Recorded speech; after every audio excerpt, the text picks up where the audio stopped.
Good morning, 12th class students. Good morning, everyone. Welcome to online class. And our novel A Tiger for Malgudi is continue. And we complete the page 98. Today we start with the page number of 99. Firstly, we revise some part of our novel. After that, we continue our novel. तो देखो बेटा, last में अभी हमारा part वही चल रहा था, मूवी मेकिंग पार्ट हमारा चल रहा है। जैसा कि मैंने वीडियो के जो आपके जितनी भी वीडियो अपलोड किए हैं उनमें मैंने लिखा भी है कि अभी हमारा मूवी मेकिंग पार्ट कंटिन्यू है। तो उसी में हमने यहाँ पर पढ़ लिया है कि थोड़ा सा जो है मिसअंडरस्टैंडिंग या फिर थोड़ी सी बहसबाजी जो है वह मदन और कैप्टन के बीच में हो जाती है। तभी कैमरामैन ज़्यादा भड़क जाते हैं, लेकिन उसी समय जो कैप्टन है वह कैमरामैन को संभाल लेते हैं और कहते हैं कि तुम एक ग्रेट पर्सन हो, तुम अच्छी तरह से जानते हो कि मदन अभी किस सिचुएशन में है, उसका पैसा भी अटका हुआ है और उसका काम भी नहीं हो रहा है और आप अच्छे से आपको थोड़ी देर जो है पेशेंस रखना भी होगा, क्योंकि जल्दी ही जब तक हम कोई निर्णय नहीं लेंगे तब तक जो है कार्य आगे नहीं बढ़ पाएगा। तभी देखिए यहाँ तक हमने कर लिया था। आज हम जो है अपना रेड मार्क लगा हुआ है, डेट भी लिखी हुई है। तो देखिए हम जो है बट सर से स्टार्ट करेंगे। तो देखिए, but sir we like to get on with the work. तभी वो कहते हैं लेकिन श्रीमान हम इस कार्य को जारी रखना चाहते हैं, हम तो चाहते हैं कि काम आगे हो, हमें हमारी क्या गलती, हम तो सिर्फ इतना ही चाहते हैं ना कि काम आगे हो। तभी कैप्टन कहते हैं, that's of course a good idea, but you know as an act cameraman how difficult it is to get artist to do right. Here we have no normal actors, but a tiger and one who understand less than a tiger. Difficult work, but Madan has invested money and time. You must do your best for him and leave it to him to work it out. तभी वो कहता है कि आपने बिल्कुल सही कहा, ये एक अच्छा आइडिया भी है, दैट्स अ गुड आइडिया, ये अच्छा विचार भी है कि आप कम काम करना चाहते हैं, लेकिन आप अच्छी तरह से जानते हैं, जैसे कि एक अच्छा कैमरामैन जो भी होता है वो प्रत्येक कैमरामैन इस बात को जानता है कि एक एक्टर से, एक कलाकार से एक अच्छा कार्य करवा लेना शूटिंग के लिए, मूवी के लिए, वो कितना कठिन होता है, ये एक अच्छा कैमरामैन तो अच्छे से जानता ही है। और फिर यहाँ तो सिचुएशन ही बिल्कुल डिफरेंट है, क्योंकि हमारे पास कोई साधारण कलाकार तो है नहीं, या साधारण सिंपल एक बहुत ही सटीक जो आर्टिस्ट होते हैं वो तो हमारे पास है नहीं। हमारे पास तो एक आर्टिस्ट के रूप में एक टाइगर है, एक तो जानवर है, और एक ऐसा नौसिखिया इंसान है जो टाइगर से भी कम समझदार है। तो ऐसे इंसानों से काम करवाना, ये तो आप समझ ही सकते हो ना, बहुत ही ज़्यादा कठिन कार्य है। लेकिन मदन बेचारे की सिचुएशन को आप समझने की कोशिश कीजिए। प्रोड्यूसर मदन ने तो अपना पैसा, अपना टाइम दोनों ही इन दोनों लोगों पर लगा दिया है। इसीलिए आपको इतना तो समझना होगा कि जितना अच्छा आप उसके लिए कर सकते हैं, आपको उतना अच्छा उसके लिए करना होगा। और इस काम को अच्छे से करने की ये जिम्मेदारी आप जो है अभी उस पर ही छोड़ दें कि वो क्या सही है क्या गलत है, उसे थोड़ा सा उसे खुद को ही सोचने दें। Then cameraman say that, but sir, we have been positioning and rehearsing again and again. Is there no limit? No wonder the artist is half dead. Actually, we started ad. तभी कैमरामैन कहते हैं, लेकिन श्रीमान हम तो बार बार जो है कोई भी एक्ट कैसे होने वाला उस एक्ट को बार बार समझा तो रहे हैं और उसके लिए बार बार जो है रिहर्स भी कर रहे हैं। क्या किसी काम को करवाने की कोई सीमा नहीं होती, अर्थात एक काम को कितनी बार बताया जाए। इसमें कोई आश्चर्य की बात तो नहीं है कि जो हमारा कलाकार है, जो जग्गू है, वो हाफ डाइड पर्सन है, अधमरा इंसान है। वास्तव में हमने आरंभ भी इसी से, मतलब अपनी मूवी की स्टार्टिंग भी हमने इसी के एक्ट से की ना, तो अच्छी कैसे हो सकती थी, क्योंकि एक तो इसके पास किसी भी प्रकार के शूट को करने का he is not a experience person, और दूसरी चीज़ है presently he is like a half died या हाफ डेड पर्सन। तभी देखिए, a man from the top platform ordered before 7 and nothing done for 4 hours while I am pressed here. तभी देखिए, तभी एक ऊंचे से चबूतरे पर बैठे हुए एक व्यक्ति ने कहा कि 7 बजे से पहले, और 7 बजे से पहले से हम यहाँ बैठे हैं, 4 घंटे गुजर चुके हैं, लेकिन श्रीमान आप जानिए कि 4 घंटे यहाँ बैठे रहने के बावजूद भी हमने अभी तक कुछ भी काम नहीं किया है, एक फ़ोटो तक ढंग से शूट नहीं हो पाया है। What can I do? Some fool gave the tiger cue at the wrong moment. अब इसमें मेरी क्या गलती है श्रीमान? मैं क्या कर सकता था कि किसी मूर्ख इंसान ने गलत समय पर टाइगर के आने के संकेत को दे दिया? It's not my mistake. You had asked me to keep a lookout for the arrival of animals, sir, and I did it. That's all. I don't like to be called a fool. तभी यहाँ देखिए, तभी दूसरा इंसान उससे कहता है कि श्रीमान, मुझे आप लोगों ने कहा था कि जब जानवर आए या टाइगर आए तो मैं उस पर नज़र रखूं और उसे बताऊं कि वो आया या नहीं, और मैंने वैसा ही नहीं किया. मैं नहीं चाहता कि मेरे इस काम को करने के लिए कोई मुझे मूर्ख कहे. कोई मैंने तो वही किया जो मुझे करने के लिए कहा गया था. ये प्रॉब्लम तो, जो ये मूर्खता का काम तो जग्गू ने किया है ना, कि जग्गू को समझना चाहिए था कि हम क्या समझा रहे हैं. तभी ये देखिए, और मैं ये बिल्कुल पसंद नहीं करूँगा कि कोई मुझे मूर्ख कहे. Silence, no back talk, ordered Madan. I don't appreciate it. तभी मदन की आवाज़ आती है और मदन गुस्से में कहता है, शांत रखो, शांत रहो. इस प्रकार जो है इंसल्टिंग वे से, बेअदबी तरीके से बात मत करो. मुझे जो है इस प्रकार से ऊंची आवाज़ में किसी का बैक टॉक करना बिल्कुल भी पसंद नहीं है. Captain continued his good offices and announced coffee break. Captain जो था उसने सोचा कि स्थिति को सुधारना बहुत ज़्यादा ज़रूरी है, इसीलिए उसने फटाफट अपनी वार्तालाप, अपनी कॉन्वर्सेशन को तो कंटिन्यू रखा, लेकिन बाकी लोगों के लिए कॉफ़ी ब्रेक का अनाउंसमेंट कर दिया. Immediately the atmosphere cleared and relaxed. प्रत्येक इंसान जो कि बहुत ज़्यादा अपने आप को बहुत ज़्यादा घुटन सा महसूस कर रहा था, कॉफ़ी ब्रेक की घोषणा होते ही आसमान जो था या वातावरण जो था उस वहाँ का, जो काफ़ी मतलब एक दूसरे से बहसबाजी वाला हो गया था, वह काफ़ी शांत और रिलैक्स फील हो गया. The crew left their post happily and swarmed around the canteen. Jaggu foremost among them, Madan watched them all helplessly and protested to early fora. तभी यहाँ देखिए, तभी जो है सारे के सारे जो वर्कमैन थे, जो कर्मचारी थे, वो खुशीपूर्वक अपनी जगह से चले गए और सारे के सारे कैंटीन के पास इकट्ठे हो गए. जग्गू भी कैंटीन के पास इकट्ठे होने वालों में सबसे आगे था.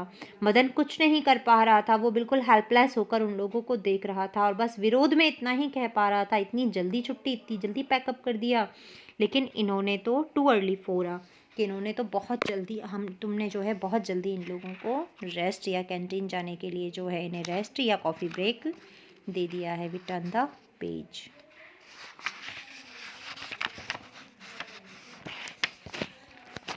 देखो बेटा, थोड़ा सा हम इसे ठीक कर लेते हैं, पेज जो है इसमें. हाँ, तो देखिए,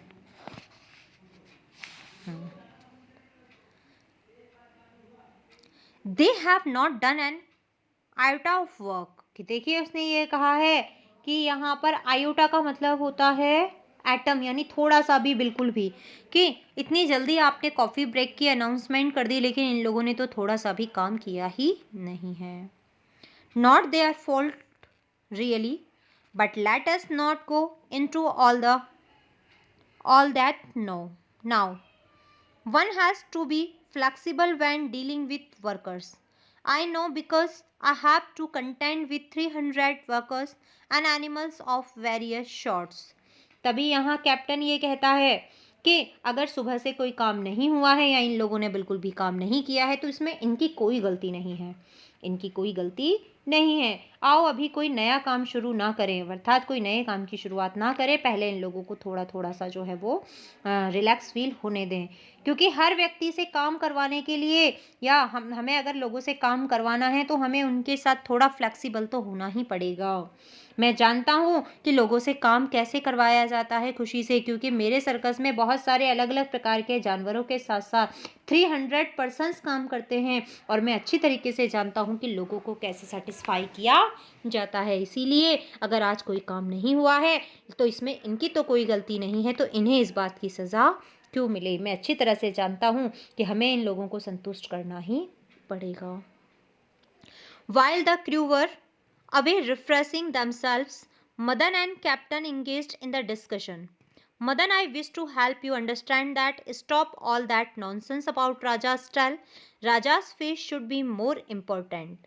यहाँ पर जब भी सारे के सारे पर्सन्स जो हैं अपना कॉफ़ी ब्रेक ले रहे थे या फिर थोड़ा सा नाश्ता वगैरह कर रहे थे, उस समय मदन और कैप्टन जो हैं अपनी कॉन्वर्सेशन को कंटिन्यू करते हुए कहते हैं, जो हैं कैप्टन मदन से कहते हैं कि मदन मैं तुम्हारी हेल्प करना चाहता हूँ, तुम मुझे बहुत हेल्पलेस इस समय दिखाई दे रहे हो, मैं चाहता हूँ कि मैं तुम्हारी मदद करूँ, इसीलिए मैं तुमसे ये कहता हूँ कि राजा की टैल के बारे में, कि वो दुम दबाकर भागे या अपनी टैल को पैरों के बीच में छुपाकर भागे, इस प्रकार की मूर्खतापूर्वक बातों के बारे में सोचना करना छोड़ दो, क्योंकि यहाँ पर जो हमारे टाइगर हैं उसकी टेल से ज़्यादा उसका फेस इंपॉर्टेंट है। हाँ, तुम्हारे लिए उसकी टेल से ज़्यादा उसका फेस इंपॉर्टेंट होना चाहिए। तो इस प्रकार की मूर्खतापूर्वक बातों को बंद कर दो। He must stand up on his hind legs and place and place his forelegs on the giant's shoulders first. Then the giant will knock him off. आगे वो ये कहता है कि हाँ, थोड़ी सी चीज़ें हमें स्क्रिप्ट के अनुसार माननी होगी, और कौन सी चीज़ें हम स्क्रिप्ट के अनुसार मानेंगे। अच्छा, ये हमारी लाइन छूट गई थी, तो देखिए, but at some point we must follow the script, कि बस थोड़ी सी चीज़ें हमें स्क्रिप्ट के अनुसार चलनी होगी। लेकिन आगे देखिए, ये कहा है कि you mention if it as if it were your scriptures rather than your script. We will come to that later.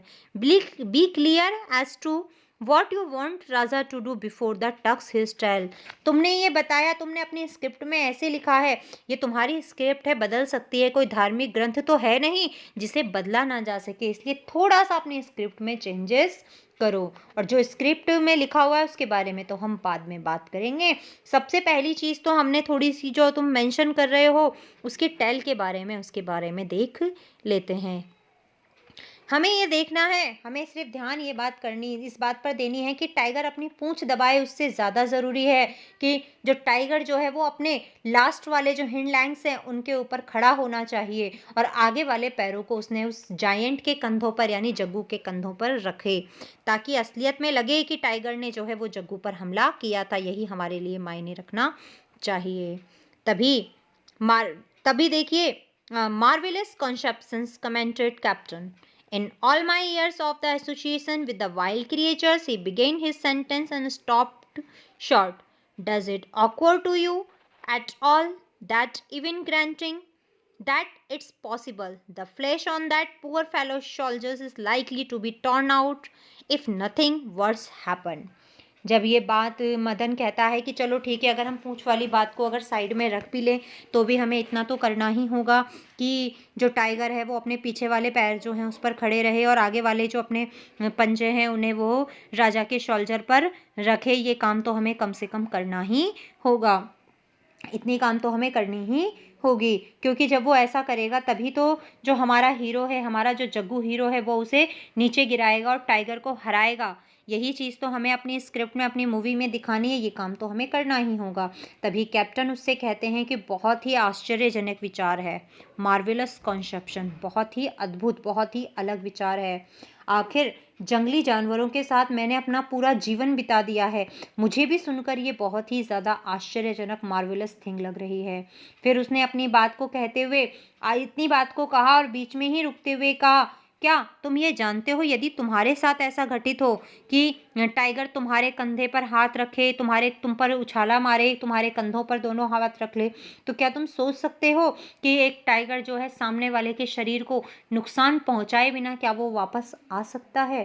क्या तुम ये नहीं सोच रहे हो कि यदि तुम ऐसा एक्ट उससे करवाओगे तो वह कभी भी जग्गू पर हमला कर सकता है, क्योंकि वो एक टाइगर है, वो एक जानवर है, वो जग्गू पर हमला कर सकता है, उसके कंधे के मांस को वो काट सकता है। तुम क्या इतना विश्वास कर सकते हो? तुम्हें इतनी बात तो समझनी ही होगी, ये क्या तुम इतना सोच सकते हो? तभी यहाँ देखिए आगे, it depend on you, can't you pull out his nails, horrible idea never. तभी जो है मदन उससे कहता है, अगर ऐसा है तो मतलब ये चीज़ का ध्यान रखने के लिए तो तुम मुझे बताओ कि मैं क्या करूं। भाई ये काम तो तुम करवाने की जिम्मेदारी तो तुम्हारी है, तुमने कहा था कि तुम टाइगर से एक्ट करवा लोगे, तो ये तुम पर डिपेंड करता है। तभी वो उससे कहता है कि अच्छा, अगर मेरी जिम्मेदारी है तो मुझे क्या करना चाहिए? तभी वो उससे कहता है, I depend on you, can't you pull out his knolls. ये तो तुम पर, मैं तो तुम पर निर्भर करता हूँ कि ये काम तुम कैसे करोगे? क्या तुम अपने टाइगर के नाखून नहीं निकाल सकते हो? तभी वो कहता है नेवर, हॉरिबल आइडिया, नेवर। बहुत खतरनाक विचार है तुम्हारा, बहुत डरावना, हॉरिबल, डरावना, बहुत डरावना आइडिया है तुम्हारा। ऐसा मैं बिल्कुल नहीं करूँगा, कतई नहीं करूँगा। Then Madan say that, but they will grow again. That's why they do in the Hollywood. लेकिन नाखूनों का क्या है? नाखून तो दोबारा निकल आएंगे।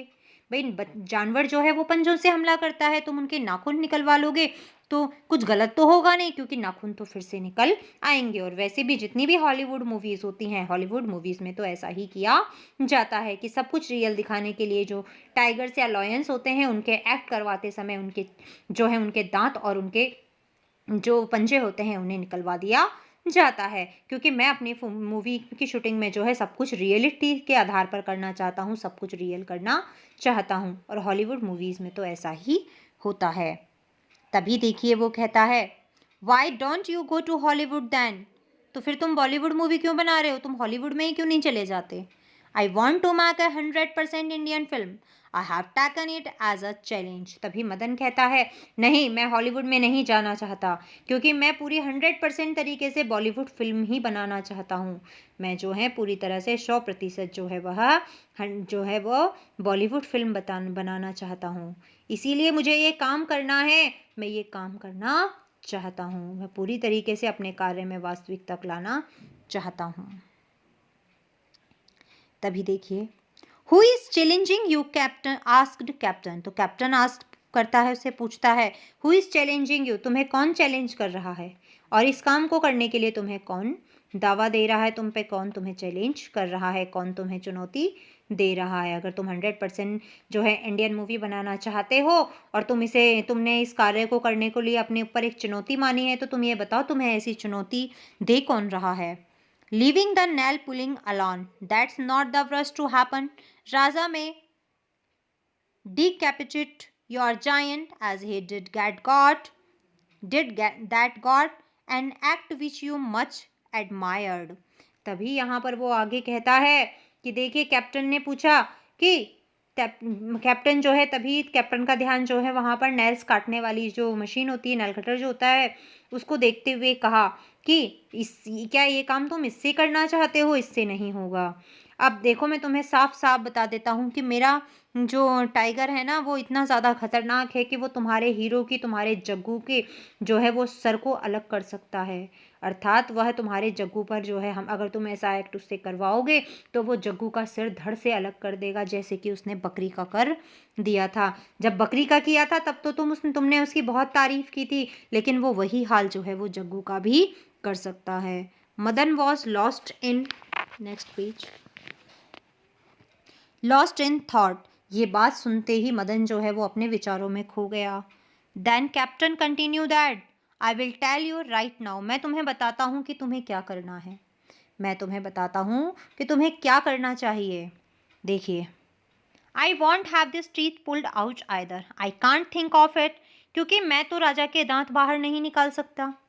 मैं तो तुम्हारे कहने पर, तुम्हारे एक्ट करवाने के लिए, मैं राजा के या फिर टाइगर के जो टीथ हैं उनको भी मैं बाहर नहीं निकाल सकता, और बाहर निकालना तो बहुत दूर की बात है, मैं तो उसके दांत बाहर निकालने के बारे में सोच भी नहीं सकता हूँ। Let me tell you, even if everything is pulled out, Raja could still deliver a concessions with a pat. कि देख, मैं तुम्हें बताता हूँ, मुझे बताने दो कि तुम्हें सारी चीज़ें किस प्रकार से करनी है। भाई मैं तुम्हें बताता हूँ कि मैं सारी चीज़ें तुम्हें कैसे करनी, क्योंकि उसके दांत बाहर निकालने के बारे में तो मैं सोच भी नहीं सकता हूँ। अब मैं तुम्हें बताता हूँ कि भले ही अगर मैं एक चीज़ तुम्हें और बता दूँ, तुम्हें ऐसा लग रहा हो कि राजा के दांत निकाल दिए जाएं या नाखून निकाल दिए जाएं तो सब कुछ अच्छा हो जाएगा, ऐसा नहीं है।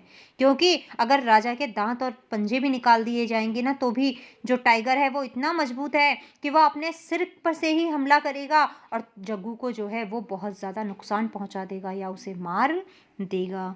ये कभी भी ठीक नहीं होगा।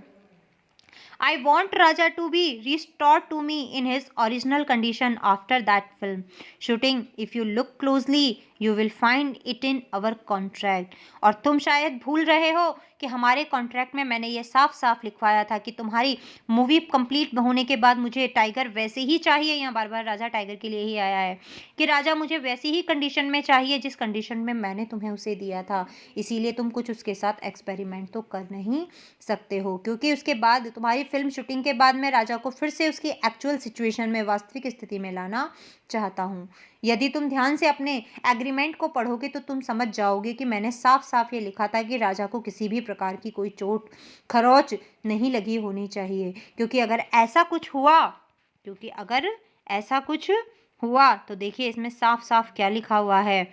If you look closely you will find it in our contract. If there is scare on the mutilations on Raja I will sue for the damage up to $10 million in your Hollywood terms. कि मैंने अपने agreement में ये साफ साफ लिखा है कि तुम्हारी शूटिंग के दौरान अगर राजा के चेहरे पर या राजा के शरीर पर किसी भी प्रकार की खरोच या लकीर भी हुई ना, तो मैं तुम्हारे हॉलीवुड पर $10 million का दावा कर दूंगा या मानहानि का केस दर्ज कर दूंगा। इसीलिए राजा को किसी भी प्रकार पर राजा पर एक्सपेरिमेंट करना, उसके नेल्स निकाल देना, उसके तीत निकाल देना, ऐसे बारे में तो तुम सोचना भी मत, क्योंकि मैं इनमें से ऐसी चीज़ कुछ भी नहीं करूंगा। और तुमने अगर मेरे पीछे से कुछ भी ऐसा करने के बारे में सोचा भी तो देख लेना मैं तुम पर क्या करूंगा, मानहानि का दावा कर दूंगा, वो भी कितने का, $10 million का। तो देखो बेटा आज के लिए हम इतना ही पढ़ करेंगे। अपना आप दोबारा से जो है अपनी नॉवेल्स को अच्छे से पढ़ लेना। और जो प्रीबोर्ड है, प्रीबोर्ड ये वाला लास्ट वाला मैंने आपका प्रीबोर्ड लिया था, नेक्स्ट वाला आपका सुनीता मैम लेंगे। तो उनको आप बता भी देना कि आपका कहाँ तक ये नॉवेल पार्ट हो गया है। Have a good day.